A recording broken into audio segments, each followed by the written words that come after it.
menjadi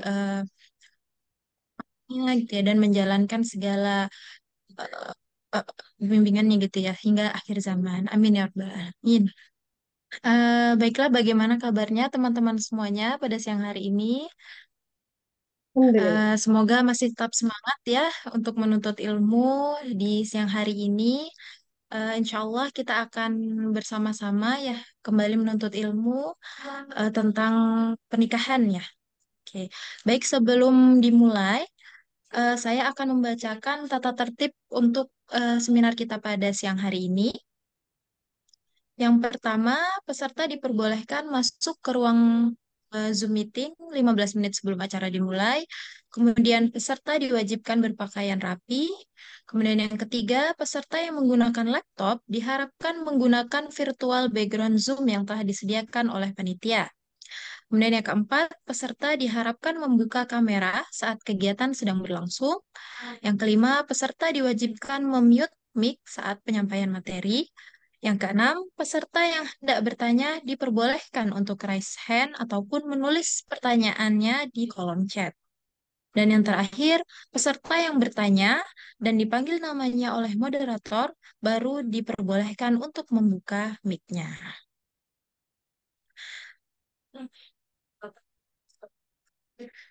Oke, baiklah.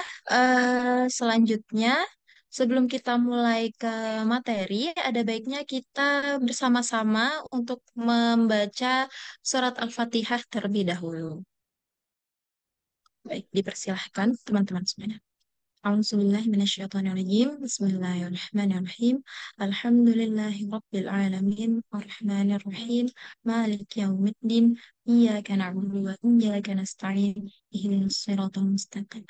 Siratal ladzina an'amta 'alaihim ghairil maghdubi 'alaihim waladdallin. Oke.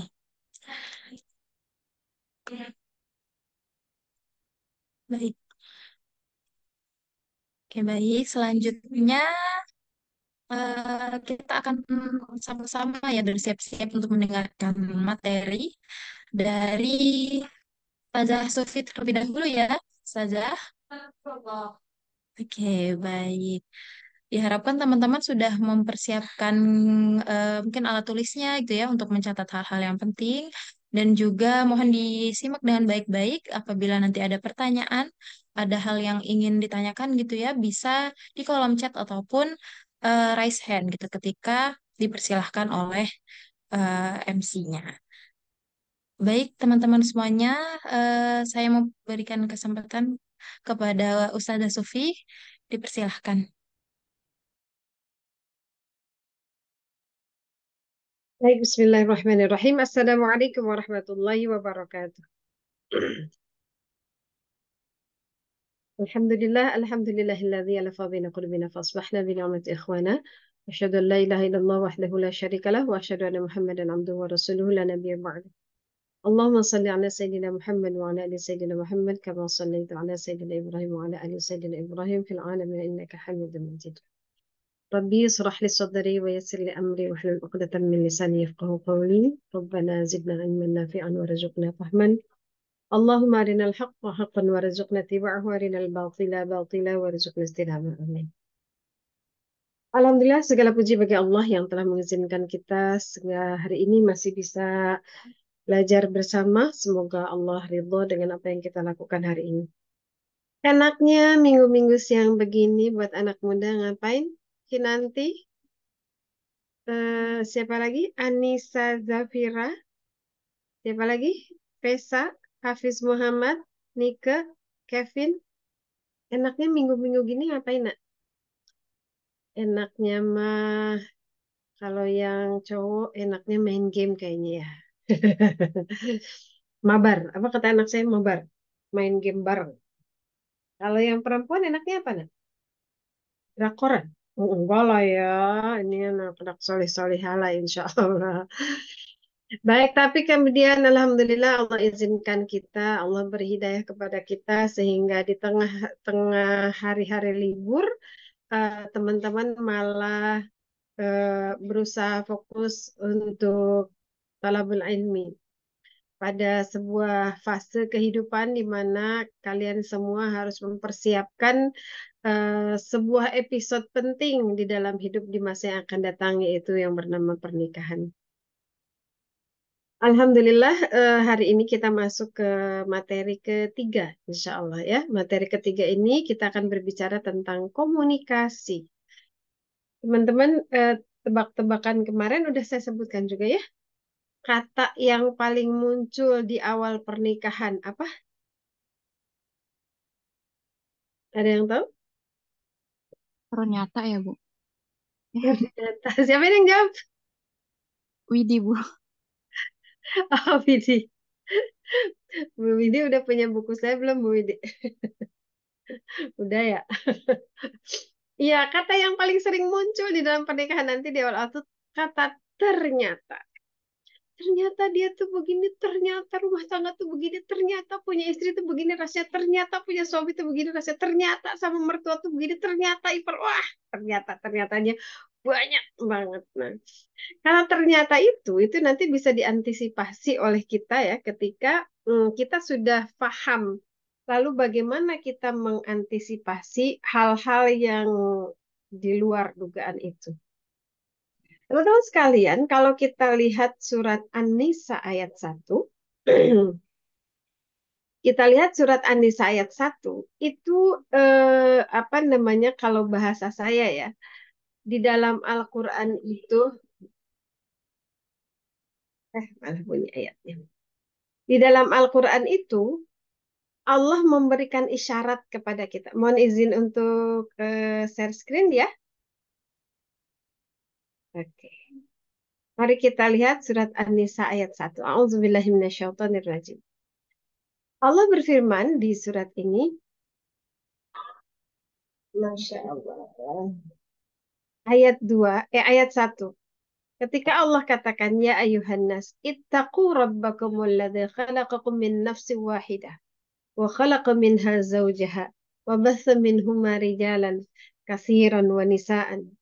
Lalu kata Allah, Wattaqullah alladzi tasa'aluna bihi wal arham. Wahai manusia, jadi tentang pernikahan ini Allah tidak menggunakan kalimat ya ayyuhalladzina amanu, tapi ya ayyuhan nas. Artinya apa? Siapapun dia memerlukan ini kalau dia nikah gitu.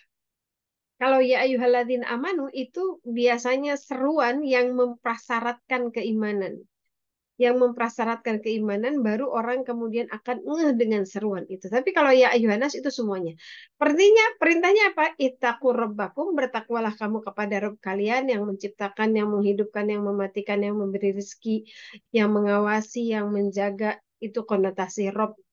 Alladzi khalaqakum min nafsi wahidah, yang menciptakan kamu dari nafas, dari jiwa yang satu, wa khalaqa minha zaujaha, dan menciptakan bagi kamu pasangan-pasangan kamu, wa basa minhuma, dan melahirkan, mengembangbiakan dari keduanya itu, rijalan katsira wa nisa, laki-laki dan perempuan yang banyak.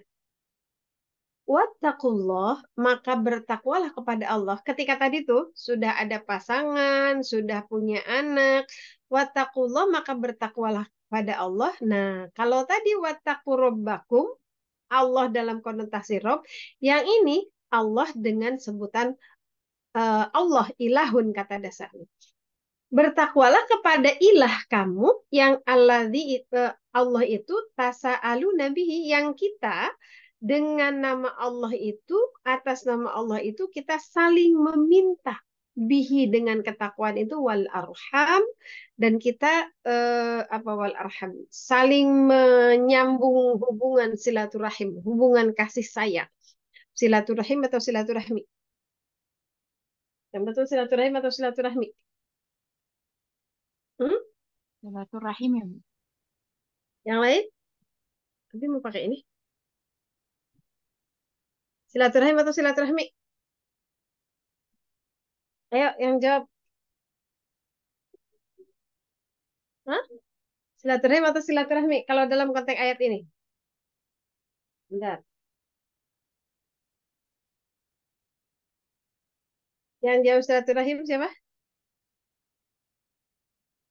Saya, Bu, ini. Kenapa silaturahim? Bentar nih. Kenapa silaturahim? Karena diambil dari kata Ar-Rahim ya, Bu. Ar-Rahim. Kalau silaturahmi, Dari kata Ar-Rahman. mhm. Eh, Kalau silaturahim untuk konteks apa? Kalau silaturahmi untuk konteks apa? Yuk, dua-duanya benar. Kayak orang tua dengan orang tua itu dua-duanya benar kan? Tapi ada nulisnya orang tua, ada nulisnya orang tua. Dua-duanya benar, tergantung konteksnya. Kalau silaturahim hmm. itu adalah menyambung asilah ar-rahim, artinya perhubungan nasab. Tapi kalau silaturahmi menyambungkan ar-rahmi, apa kasih sayang. Jadi kalau silaturahim itu konotasinya atas pertautan nasab. Kalau silaturahmi itu atas pertautan kasih sayang sebagai sesama manusia. Nah, teman-teman sekalian, tadi dilihat di dalam ayat disebutkan bahwa Allah itu alladzi tasaaluna bihi wal arham. Yang bihi dengan nama Allah itu atas dasar ketakwaan itu, kita itu di dalam pernikahan tasaaluna bihi. Isinya tuh teman-teman, sebagian besar nanti di dalam pernikahan itu, isinya itu saling meminta. Saling meminta, saling tasa'al itu sa'ala tuh arti asal mulanya tuh bertanya, meminta sesuatu. Jadi pola komunikasi di dalam apa namanya di dalam pernikahan itu judulnya tuh sebagian besar tuh adalah tasa'alun itu. Saling meminta, artinya berkomunikasi, menyampaikan keinginan, menyampaikan apa harapan dan seterusnya. Tapi itu semua harus atas dasar ketakwaan. Nah, itu basisnya. Jadi kita harus tahu nanti di dalam pernikahan itu, ih, bosnya oh, suaminya minta gini, istrinya minta. Emang begitu nikah itu isinya ya tasaalun aja. Supaya kita prepare gitu dari sekarang ya. Kalau jangan kaget nanti dalam pernikahan tuh isinya itu. Tapi Allah tuh mewanti-wanti betul. Karena Allah yang menciptakan kita, Allah Maha tahu apa yang akan terjadi di dalam pernikahan itu. Kemudian Allah kasih kuncinya. Allah kasih prinsipnya bihi loh ya gitu. Kalau kalian saling komunikasi, saling meminta, saling berharap, itu harus bihi atas dasar ketakwaan kepada Allah wal arham dan efeknya, output dan outcome-nya itu adalah tersambungnya rasa kasih sayang. Nah, itu. Jadi komunikasi itu pertama harus atas dasar ketakwaan dan kedua outputnya adalah bertambahnya rasa sayang. Nah, itu baru komunikasi. Oke, saya izin ini ya. Oke. Sudah nampak di layar? Oke. Sudah, Bu. Baik, bismillah. Teman-teman sekalian, saya mereview ya yang kemarin bahwa hubungan suami istri di dalam Islam yang pertama adalah disebut apa bahasa Arabnya? Halo, disebut apa bahasa Arabnya? Perjanjian yang agung yang Bu Sufi bilang hanya 3 kali Allah sebut di dalam Al-Quran. Oke, eh Temu Vida dilihat kalau ada yang chat jawab. Nanti saya kembali kirim buku. Yang kemarin dapat door prize sudah nyampe belum bukunya? Ada 2 orang kemarin ya. Udah saya minta admin saya untuk mengirimkan sehingga tuh udah Ya, nyampe apa Bu. belum tuh teman-teman? Boleh di chat ya kalau yang udah nyampe. Saya lupa waktu itu yang dapat tuh siapa aja. Oke, hubungan antara suami istri di dalam Al-Quran, di dalam pernikahan itu disebutnya adalah misakan ghaliza, perjanjian yang agung. Hubungan suami istri juga kalau dari segi kepemimpinan itu ada qawam, ada makmum, di mana suami atau laki-laki sebagai qawamnya, perempuan sebagai makmumnya yang punya kewajiban untuk menjadi qanitat. Apa kemarin qanitat? Nah, sambil review lah. Anak-anak muda mah kan masih moncer-moncer lah ya. Ininya apa namanya otaknya. sambil review. Apa kemarin Qanitat itu bedanya dengan taat, nak? Ayo atuh, saya kalau nggak ada yang jawab, saya berasa ngomong sendiri. Jangan-jangan yang lain pada tidur. Saatnya dengan senang hati, Bu, tanpa grundel. Oke, Masya Allah. Bu Widi lagi ya? Bu Widi bisa borong buku saya nih jadinya nih. Jadi ketaatan yang benar-benar tanpa pamrih, tanpa gerundelan, tanpa menuntut apa-apa gitu ya, Masya Allah. Kemudian kalau dari hubungan kelekatan satu sama lain, suami istri itu di dalam Al-Quran diibaratkan oleh Allah, hunna libasun lakum wa antum libasun lahunna, kata Allah. Kalian itu, hai para suami, adalah pakaian untuk para istri, dan istri itu adalah pakaian untuk para suami. Disebutnya tuh libasun. Kalau libas itu nempel di badan kan, dia sebagai, kalau kata Imam Ibnu Katsir, dia sebagai perhiasan, karena pakaian itu yang memperindah penampilan kita, maka kita harus menjadi perhiasan buat pasangan hidup kita. Sehingga dia merasa lebih nyaman, dia merasa lebih percaya diri, dia merasa lebih bangga gitu ya. Kemudian yang kedua kata Imam Ibnu Katsir, makna libas itu adalah penutup aurat. Maka kita dengan pasangan satu sama lain harus menjadi penutup aurat pasangan kita. Yang ketiga, kata Imam Ibnu Katsir, makna libas itu adalah sebagai perlindungan. Ketika kita pakai jaket di musim dingin, maka kita melindungi tubuh kita dari kedinginan.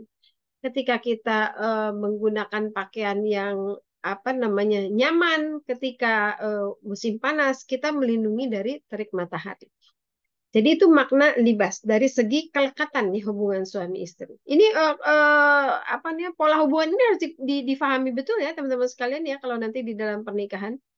Kemudian hubungan yang ma'ruf ketika Allah katakan bahwa jika kamu menemukan kekurangan di dalam diri pasanganmu, maka hendaklah bersabar karena boleh jadi pada pasanganmu itu, kata Allah, Allah ciptakan kebaikan yang banyak yang boleh jadi pada kondisi marah, pada kondisi sebel, pada kondisi bete, kita tidak akan menyadarinya.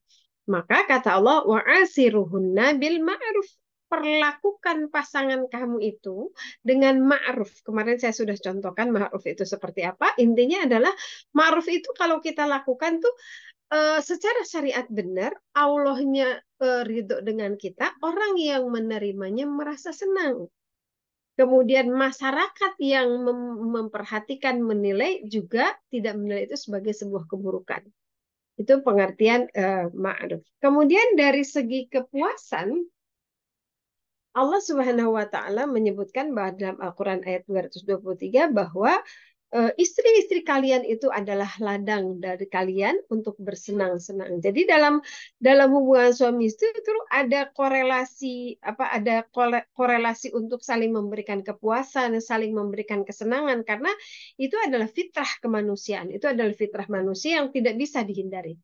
Ini relasi yang apa namanya yang kita potret dari Al-Qur'an ya.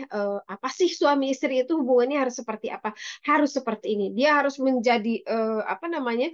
Relasi yang kokoh karena mereka sudah berjanji atas nama Allah. Dia harus menjadi relasi yang ada imamnya, ada makmumnya dan pola relasinya harus benar sesuai syariat. Dia adalah punya relasi untuk saling menutupi, saling melindungi, saling menghiasi. Dia juga punya relasi yang harus saling menyenangkan secara santun dan benar, dan dia harus saling menyenangkan. Ini pola apa namanya relationship-nya ya satu sama lain. Kemudian kalau kita ini mas sedikit lah ya teori komunikasi efektif dulu saya kuliah apa namanya kuliah pendidikan itu adalah materi tentang komunikasi. Komunikasi itu kan intinya ketika kita menyampaikan sebuah pesan lalu dengan proses sedemikian pesan itu sampai ke orang lain bukan hanya nyampe tapi orang itu nerima kemudian memberikan feedback seperti apa yang kita harapkan. Itu kan yang disebut dengan komunikasi. Tapi komunikasi ini juga yang paling harus kita perhatikan adalah bukan sekedar tersampaikannya pesan kita. bukan sekedar tersampaikan dalam pengertian terdengar oleh pasangan kita, terbaca oleh pasangan kita gitu. Tapi yang harus kita lebih perhatikan, komunikasi itu harus asertif gitu. Dia harus mempunyai nilai. Gini, asertif itu kurang lebih seperti ini.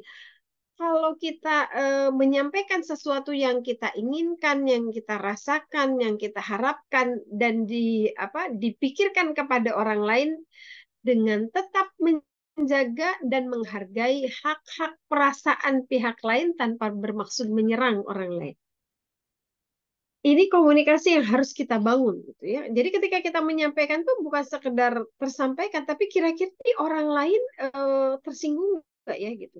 Orang lain terusik nggak kehormatannya. Orang lain merasa diserang atau enggak gitu.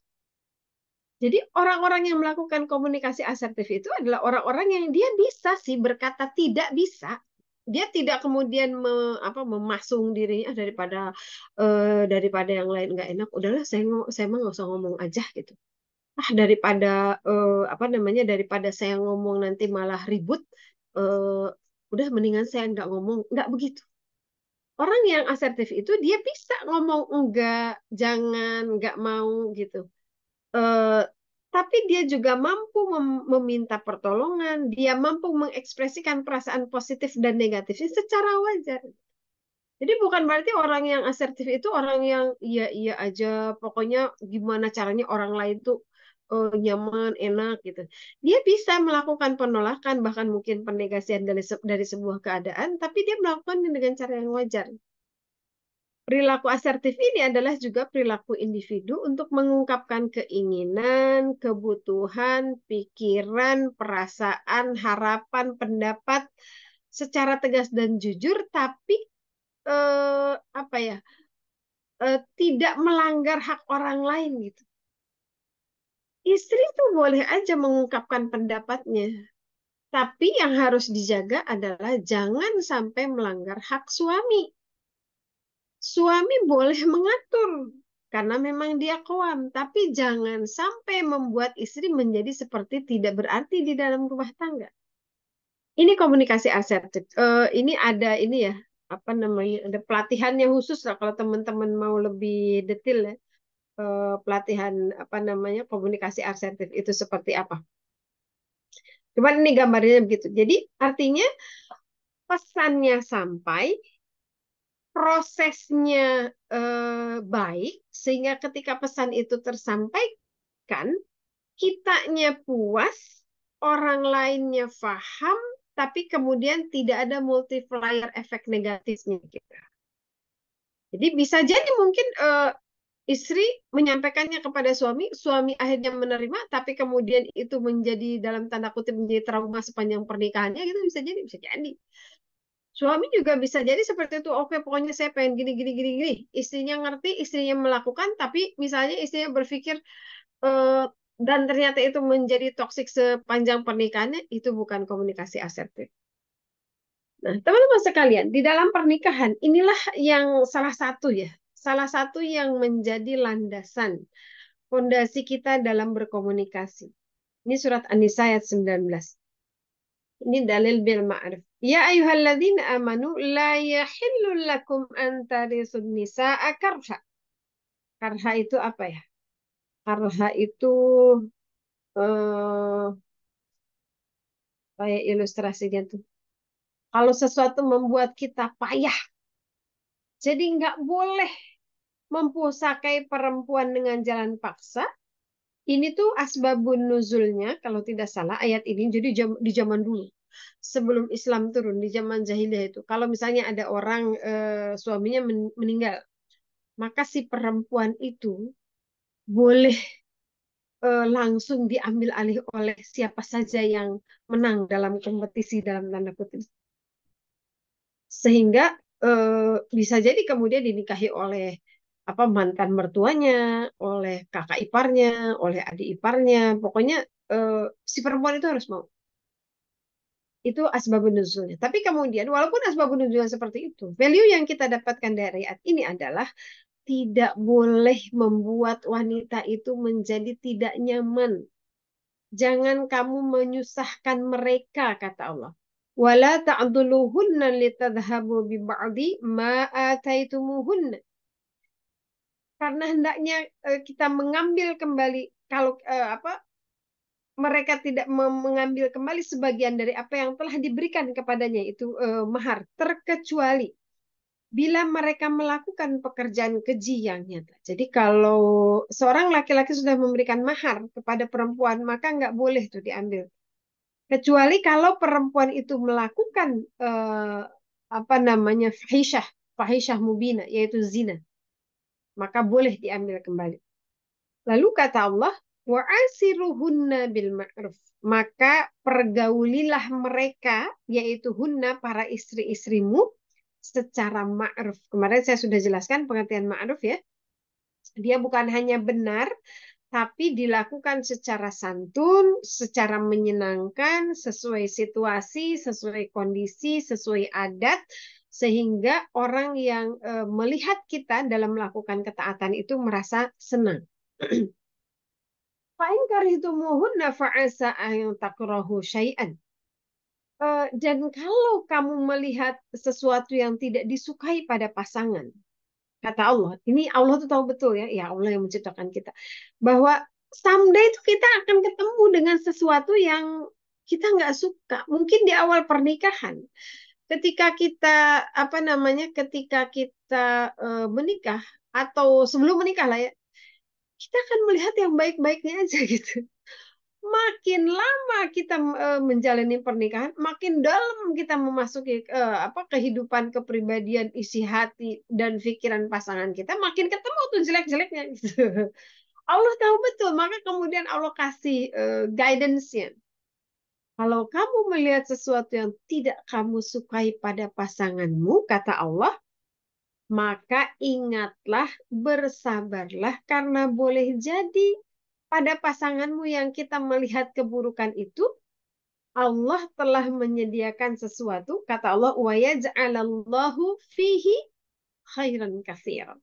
Bisa jadi Allah sebetulnya menciptakan, memberikan sesuatu, banyak hal, kata Allah ya, katsiran. Banyak hal pada pasanganmu itu khairan, sesuatu yang baik. Jadi kalau khairan itu beda dengan al-khair. Kalau al-khair itu ma'rifat. Kalau ma'rifat itu cenderung tunggal, cenderung satu.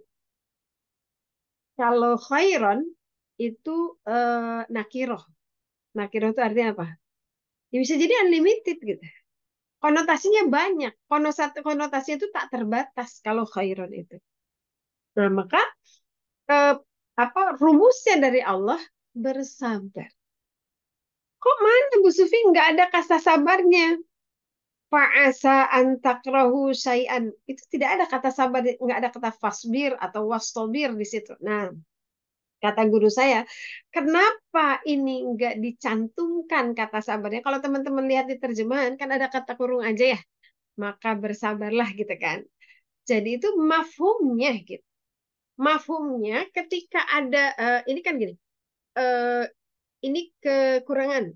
Lalu kemudian langsung disebut kelebihan, itu artinya kita diminta fokus gitu. Kita diminta fokus. Jadi teman-teman sekalian, dalam komunikasi itu prinsipnya adalah tidak boleh ada paksaan. Tidak boleh ada paksaan baik dari suami, walaupun dia sebagai seorang suami, sebagai seorang qawam, tidak boleh melakukan sebuah pemaksaan terhadap istri. Walaupun dengan kekuasaan yang besar itu tetap dibatasi oleh harus ma'ruf. Tidak dalam konteks untuk saling menyusahkan, menciptakan kesusahan, menciptakan kesedihan, menciptakan kerepotan. Kemudian harus dilandasi dengan kema'rufan interaksi itu. Bersabar dan toleran pada kekurangan pasangan. Kalau ibu saya bilang gini, nanti tuh suami kamu tuh bukan malaikat. Dia pasti punya banyak kekurangan. Karena kamu juga harus ingat bahwa kamu tuh bukan bidadari sempurna. Jadi kata ibu saya, kalau mau menuntut 10 kepada suami, maka kamu harus punya dulu 11 yang bisa dilihat suami. Gitu kata ibu saya. Allah ya. Kemudian fokus pada sisi kebaikan pasangan. Gampang nggak ini? Susah tau. Gampang nggak, Bi? Ini udah susah di depan. Ini kalau kita ambil ibroh ya, apa namanya, dari surat An-Nisa ayat 19 itu luar biasa. Al-Quran itu luar biasa. Allah tuh ketika menjanjikan banyak kebaikan di dalam pernikahan, Allah juga membuat apa namanya, menyiapkan guidance-nya, menyiapkan rumusnya. Ini teman-teman sekalian yang harus kita nanti tuh ya, ternyatanya kan nanti tuh banyak banget ternyatanya tuh.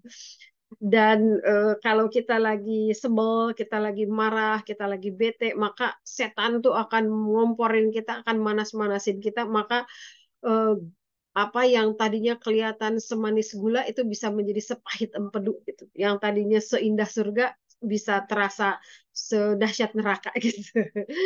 Itu ini ibrahnya dari surat An-Nisa ayat 19.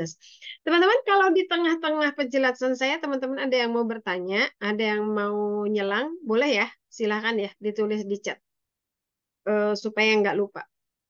Nah, yang jelas teman-teman sekalian, Rasulullah SAW menyebutkan bahwa kebaikan seseorang terhadap pasangannya. Ini kan bukan pasangan, Bu Sufi. Sebentar, saya kembali ke sini. Ini kan di sini wa'asiruhunna bil ma'ruf ya. Maka perlakukan istri-istri kalian dengan ma'ruf. Terus gimana kalau istri ke suami? Sama. Karena ayat ini berlaku mafhum mukhalafah. Terus kenapa yang di ininya laki-laki? Karena yang mengambil perjanjian, yang mengambil sumpah adalah laki-laki. Sehingga laki-laki lah yang harus lebih bertanggung jawab dalam menjaga stabilitas rumah tangga. Nah, di dalam hadis Rasulullah SAW menyebutkan bahwa sempurnanya keimanan seseorang di antara kaum mukmin adalah yang paling bagus akhlaknya di antara mereka, dan sebaik-baik kalian, kata Rasulullah, adalah orang yang terbaik akhlaknya terhadap istri-istrinya. Kalau hadis ini dilihat, oh berarti ukurannya itu laki-laki itu baik buruknya dia, salah satu ukurannya adalah salah satu ukuran kesempurnaan imannya, salah satu ukuran kebaikannya adalah ketika dia mampu berbuat baik kepada istrinya. Lalu kata Rasulullah, dan aku yang paling baik di antara kalian terhadap istriku. Jadi teman-teman sekalian, kalau kita lihat ya, kalau apa namanya dikatakan khairukum, itu berarti aspek yang disebutkan oleh Rasul di dalam hadis itu, atau oleh apa namanya ayat yang tadi seperti di surat An-Nisa ayat 19, itu artinya kita harus memastikan bahwa apa yang kita lakukan itu dalam proses komunikasi, seperti tadi dikatakan surat An-Nisa ayat 1, outputnya itu adalah wal arham. Outputnya adalah kebaikan itu, kalau itu baik, maka yang akan muncul adalah makin sayang, makin cinta, makin sayang. Makanya harus diiringi dengan komunikasi yang baik. Lalu di surat, oh ini enggak saya sebutkannya. Di Al-Quran, bagaimana tentang berlemah lembut di surat Al-Imran ayat 159. Jadi wabil khusus tentang kelemah lembutan ini menjadi bekal dalam proses komunikasi dan tasa'alun tadi ya, saling meminta, saling berharap, saling meminta tolong dan seterusnya. Maka kuncinya adalah kelembutan. Karena kata Rasulullah, barang siapa yang terhalang dari kelembutan, maka dia akan terhalang dari kebaikan. Kalau orang dengan pasangan main kasar, main bentak, main caci maki, pokoknya tidak ada kelembutan, maka tidak ada kebaikan di dalam komunikasi. Saya sehari-hari banyak lah ya dicurhatin sama para emak-emak, kadang-kadang ada juga bapak-bapak. Bagaimana rumah tangga mereka itu diracuni dengan kata-kata yang menyakitkan, dengan perilaku yang tidak ma'ruf gitu. Jadi kalau ma'ruf itu pasti dengan kelembutan dan akan baik. Sesungguhnya kelembutan tidaklah berada pada sesuatu kecuali pasti menghiasinya, dan tidaklah kelembutan diambil dari sesuatu pasti merusaknya. Jadi kalau kita memasukkan kelembutan kepada sesuatu, maka dia akan memperbaikinya, akan menjadi penghiasnya. Tapi sebaiknya ketika kita melakukan mencerabut kelembutan dari sesuatu, dalam hal ini dari pernikahan, dari komunikasi, dari apa namanya pola hubungan dalam hubungan suami istri, kalau kita mencabut kelembutan di dalam komunikasi itu, maka pasti dia akan rusak. Jika Allah Azza wa Jalla menginginkan kebaikan pada anggota rumah tangga, maka dia akan memasukkan kelembutan pada mereka. Jadi Masya Allah ya teman-teman sekalian, ini apa ya, sekarang tuh sesuatu yang apa yang mungkin menjadi mahal ya di dalam kehidupan sekarang, di mana orang-orang sudah banyak di apa namanya bukan diracuni ya, dipengaruhi mungkin itu ya, dipengaruhi banyak hal yang membuat kita tuh pengen cepet-cepet, yang membuat kita tuh nggak nyaman sedikit, pengen marah dan seterusnya. Kata Allah di dalam surat Al-Imran ayat 159, kelemah lembutan ini fabima rahmatin minallah, disebabkan rahmat dari sisi Allah lah kita bisa berlemah lembut, dan kalau kita berlemah lembut maka orang itu akan ngelingker di sekitar kita. Artinya orang itu, kita tuh jadi punya magnetasi. Tapi sebaliknya kata Allah, kalau kita kasar, kalau kita keras, kalau kita sangar gitu kepada pasangan, niscaya mereka akan menjauh dari kita. Tapi semua itu dengan rahmat Allah. Nah, kita masuk ke komunikasi. Apa sih yang harus kita ciptakan dalam komunikasi itu? Dalam komunikasi itu yang harus kita ciptakan adalah kohesi. Apa sih kohesi? Kohesi itu kesenyawaan. Benar nggak? Ada orang IPA atau orang kimia? Ojan, benar nggak kohesi itu kesenyawaan? Benar ya? Mana ada hubungannya dengan saling menyatu gitu. Oke. Terkoneksi, menyatu gitu ya. Ini ponakan saya yang mau nikah nih. Mau nikah atau mau sudah dua? Jadi kohesi itu sesuatu yang satu sama lain punya konektivitas, punya kemenyatuan, punya ketersambungan, punya kesefahaman. Itu nanti ya, kalau misalnya udah sangat kohesif, satu sama lain itu kadang-kadang nggak perlu ngomong. Kadang-kadang nggak perlu ngomong. Kadang-kadang baru tatapan mata aja udah ngerti. Kadang-kadang belum ketemu aja kita udah ngerti maunya pasangan. Dan misalnya dari luar kota, ini dari kota Anu berangkat jam sekian, nanti tuh nyampe ke rumah tuh udah kita bisa menyediakan seperti apa yang diinginkan oleh pasangan kita. Itu kohesivitas tuh.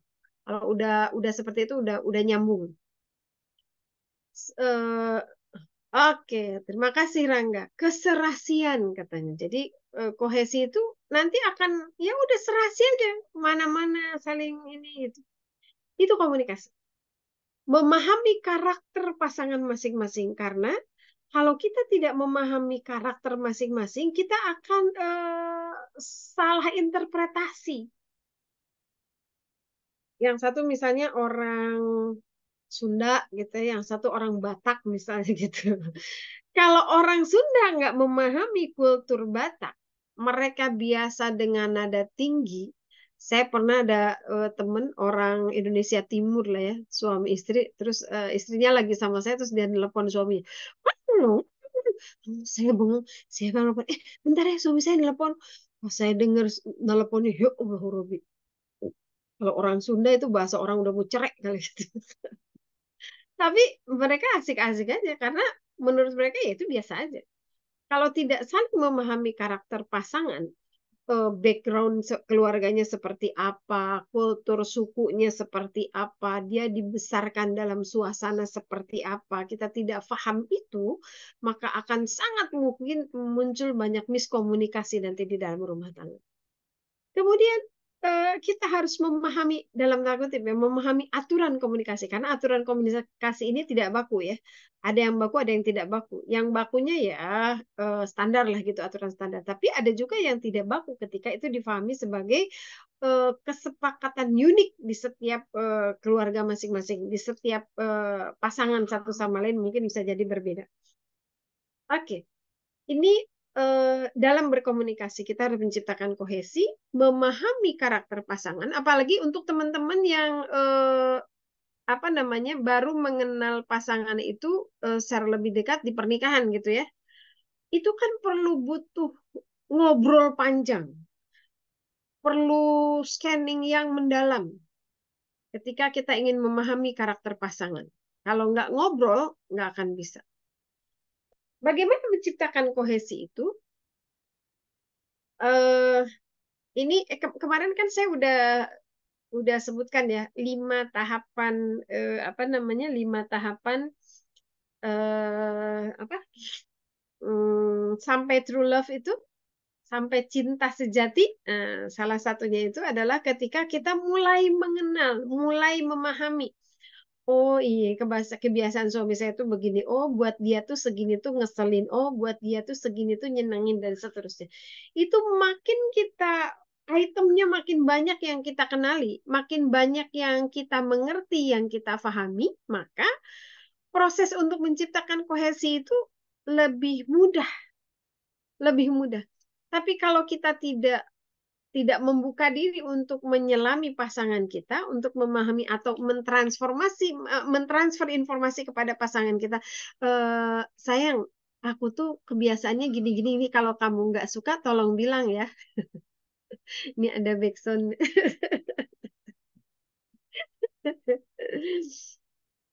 Kemudian menjaga keseimbangan. Benar nggak ini? Togetherness-nya. Kita harus paham kapan kita menjadi apa harus pakai bahasa kami, pakai bahasa kita, kapan kita harus pakai bahasa aku. Ini di dalam pernikahan penting banget, nak. Penting banget. Untuk memahami itu, maka kita harus banyak ngobrol, kembali banyak ngobrol ya. Makanya disunahkan oleh Rasul, kalau sebelum tidur itu, kita tuh harus ngobrol sama pasangan itu. Kalau di luar itu makruh, habis isya tuh ngobrol. Tapi kalau dengan pasangan justru disunahkan. Jadi kita harus seimbang gitu. Kapan kita membahasakan aku, kapan kita membahasakan kami, kita. Kalau terlalu bahasa akunya muncul di dalam pernikahan, misalnya suami lebih banyak kalau aku ya, kalau aku ya, kalau aku ya gitu, itu nggak akan harmonis, nggak akan kohesif. Sebaliknya kalau misalnya mencoba menyeragamkan semua hal tanpa memperhatikan uniqueness-nya masing-masing pasangan, di dalam tanda kutip gitu lah, dikebiri pokoknya harus semuanya sama, itu juga kurang sehat. Menyepakati peran-peran kerumah tanggaan. Teman-teman sekalian, hari ini menyepakati peran kerumah tanggaan ini adalah bukan sesuatu yang mudah. Di mana era sekarang perempuan bisa melakukan apa saja. Bahkan di dalam banyak kondisi, banyak kasus, perempuan kadang lebih eksis dibanding suaminya. Perempuan yang membuat decision-nya, nafkahnya lebih besar, misalnya jabatannya lebih tinggi, kemudian strata pendidikannya lebih tinggi, maka menyepakati peran-peran ini tidak boleh dilakukan secara subjektif kalau dalam hal-hal yang prinsip. Maksudnya apa? Subjektif itu dalam pengertian ya suka-suka kita lah, rumah tangga kita mah kita atur aja sendiri, pokoknya istri yang cari kerja, yang cari nafkah, saya yang di rumah bisa. Itu subjektif, tapi itu terkait aturan prinsip. Nggak boleh. Maka menyepakati peran ini batasannya adalah harus syariat. Harus syariat. Adapun pada hal-hal yang tidak prinsip, misalnya pembagian tugas di dalam rumah, siapa yang tugas mencuci, siapa tugas memasak, yang belanja dan seterusnya, itu kan bukan kerjaan perempuan yang bukan. Benar nggak? Anda sepakat nggak? Perempuan itu bukan tugasnya masak. Saya mau tanya nih ke yang cowok-cowok. Sidik, Kevin, Hafiz, setuju nggak kalau perempuan itu eh, tidak bertugas untuk menyediakan makanan, ngurusin rumah. Itu tanggung jawab istri bukan sih? Halo?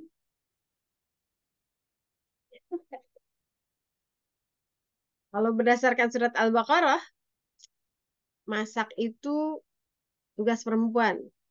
Ya, Zaki. Karena yang wajib memberikan makanan, pakaian, dan tempat tinggal kepada istri adalah suami. Tapi istri itu harus taat sama suami. Kalau disuruh masak, ya harus masak. Gitu. Kemudian, dalam menciptakan kohesif itu, pastikan satu sama lain mempunyai ketergantungan dalam porsi yang wajar. Saya garis bawahi porsi yang wajar. Apa pengertian porsi yang wajar? Sesuai dengan perannya, kemudian sesuai dengan niat. Artinya gini, kalau ketergantungan kita pada suami itu, niatnya adalah benar-benar menggantungkan hidup kepada suami 100%, maka itu tidak wajar. Kenapa? Karena pada kondisi tertentu, ketika suami dipanggil duluan oleh Allah, ketika bisa jadi suami itu dalam kondisi sakit misalnya, tidak bisa lagi mencari nafkah, atau tidak bisa lagi menjalankan perannya sebagai suami misalnya, maka kalau ketergantungan itu 100% kepada suami, pada saat patah, kita akan ikut patah. Maka niatnya, itikadnya harus tetap tergantung kita itu kepada Allah. Kita memiliki ketergantungan satu sama lain itu supaya apa? Supaya masing-masing punya eksistensi. Jadi kalau ada suami dia bilang gini, kok kalau ada aku, kamu apa-apa minta tolong aku sih, ngangkat galon minta tolong aku, angkat jemuran minta tolong aku, ngeluarin motor mobil minta tolong aku. Emang kalau aku nggak ada, kamu nggak bisa melakukan itu? Kamu kan bisa melakukan itu, misalnya gitu. Nanti teman-teman bisa bilang begini sama suaminya, emang kamu mau dianggap sama aja antara ada dan tidak ada? Gitu. Saya pernah punya kasus seperti yang saya ceritakan kemarin, suaminya tidak nyaman di rumah itu ternyata sederhana. Saya nggak merasa dibutuhkan, Bu Sufi. Istri saya sudah bisa melakukan everything. Pokoknya dia bisa melakukan apapun tanpa saya. Jadi saya pikir dia nggak butuh saya. Ternyata ketika suaminya punya yang lain, istrinya kelimpungan juga gitu. Nah, jadi ketergantungan itu harus secara wajar, secara positif supaya masing-masing merasa dibutuhkan, masing-masing punya eksistensi gitu. Karena kalau dia over, dia tidak wajar, nanti malah secara kalau kitanya misalnya kita tergantung kepada suami, kitanya menjadi sangat rapuh, menjadi sangat lemah, lalu kemudian suami kita, pasangan kita bisa jadi resek lagi gitu dimintai airnya, dia akan berpikir untuk mencari celah. Aduh, gini aja minta tolong aku cuma tinggal gini doang misalnya gitu. Lagi di kantor, ayah tolong beliin makanan dong, digoseni misalnya gitu. Itu nanti jadi akan mencari-cari celah gimana caranya supaya saya ngeles. Akan begitu nanti ujung. Menciptakan kepuasan terhadap keputusan keluarga, karena keputusan itu hasil hasil kesepakatan bersama, pemahaman bersama, maka satu sama lain akan puas. Tidak ada yang merasa bahwa gue diatur banget sih, sama dia doang yang bikin keputusan. Enggak. Ketika keputusan itu hasil dari rembukan, hasil dari ngobrol, hasil dari kesepakatan, sehingga kohesivitasnya terjaga apapun yang dilahirkan dari kesepakatan itu. Bagaimana memahami karakter diri dan pasangan? Kadang-kadang teman-teman, yang kita perlu pahami itu bukan sekedar memahami pasangan kita, tapi kita juga perlu memahami kita. Kadang-kadang kita sendiri nggak paham kenapa sih saya tuh kayak begini. Gitu. Misalnya ada suami, ada istri yang sangat paranoid kalau suaminya keluar rumah. Sehingga akhirnya muncul sering sekali pertengkaran ketika suaminya telat sebentar, ketika suaminya melakukan hal ini, misalnya nge-WA temennya dia nggak tahu nelpon siapa, jadi paranoid. Ternyata setelah ditelusuri adalah bukan suaminya yang salah. Istrinya punya punya hutang pengasuhan. Jadi dia punya trauma di masa kecilnya. Yang ketika menikah dia tidak sadar bahwa pada dirinya tuh ada sakit, pada dirinya ada sampah yang harus dibuang. Sehingga kemudian itu menjadi toksik yang tertransfer kepada suaminya lewat komunikasi mereka. Jadi bukan cuma kita memahami pasangan, kita harus memahami diri sendiri. Kenapa saya begini? Kenapa saya begitu? Pertama kita harus memahami karakter umum sebagai laki-laki dan perempuan. Karena tentu tidak sama. Allah di dalam Al-Quran sudah berfirman bahwa tidak sama antara laisa dzakaru kal unsa, tidak sama antara laki-laki dan perempuan. Jadi teman-teman kita harus paham. Nanti kalau misalnya nih teman-teman yang perempuan jangan terlalu expect suami itu inget tanggal nikah, inget tanggal jadian, terus inget baju pertama yang dipakai ketika hitbah. Alah, yang gitu-gitu di otak laki-laki kagak perlu. Jadi jangan jadi masalah ketika nanti, kenapa sih kamu tuh kok nggak tahu hari pernikahan kita, lupa.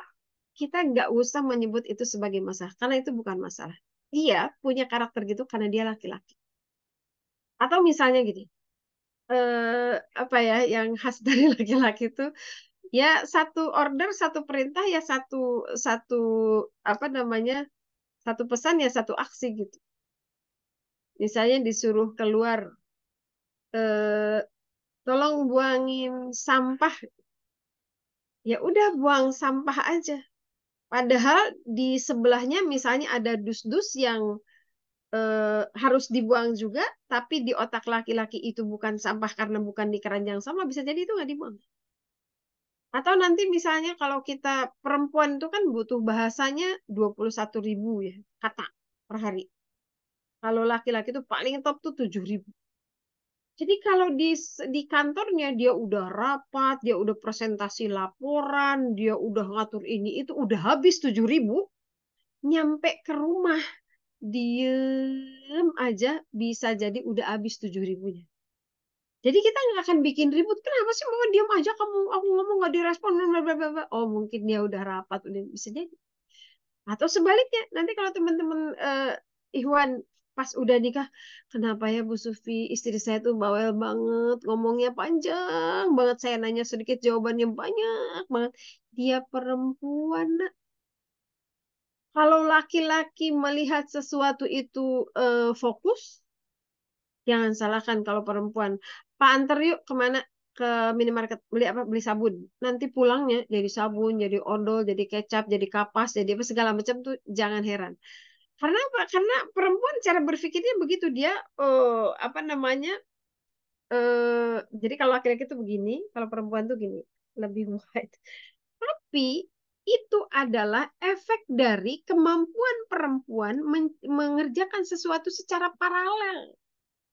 Perempuan tuh bisa 5-6 pekerjaan dalam satu waktu dikerjakan bareng-bareng. Kan banyolannya gitu ya. Kalau laki-laki disuruh ngerebus air, ya iya dia berdiri aja di depan kompor sampai air itu mendidih gitu katanya.